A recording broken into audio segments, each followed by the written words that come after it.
HKBP Kernolong, HKBP tertua di Pulau Jawa. Sebelum kita memasuki peristirahatan kita di malam ini, sejenak kita mendengarkan firman Tuhan. Mari kita berdoa. Terpujilah Engkau ya Allah yang Maha Pengasih juga Maha Penyayang, yang memelihara kehidupan kami dalam hari ini. Terima kasih Tuhan, sebelum kami beristirahat kami mau mendengarkan firman-Mu.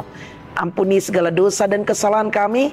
Hanya di dalam nama anak-Mu kami berdoa dan mengucap syukur. Amin.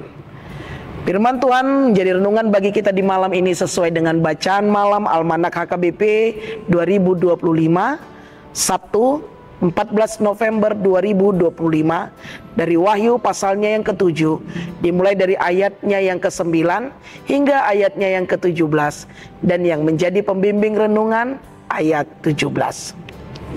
Sebab anak domba yang di tengah-tengah takhta itu akan mengembalakan mereka dan menuntun mereka ke mata air kehidupan, dan Allah akan menghapus segala air mata dari mata mereka.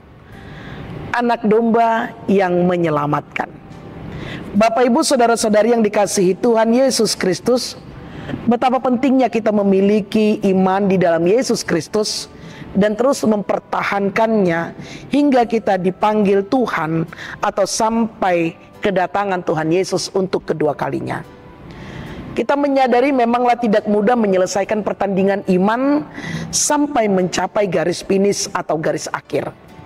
Karena begitu banyak persoalan, begitu banyak pencobaan yang berusaha menghalangi dan menghambat iman kita untuk bertumbuh di dalam Kristus. Namun mari kita sadari pertolongan daripada Roh Kudus dengan tetap taat dan setia melakukan firman Tuhan di dalam kehidupan kita sehari-hari, maka kita akan dimampukan seperti yang dijanjikan Tuhan, di mana di sana tidak ada lagi penderitaan dan air mata.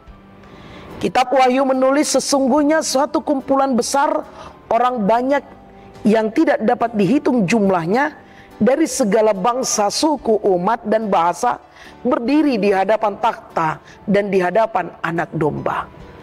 Janji Tuhan, anak domba yang menyelamatkan akan menghapus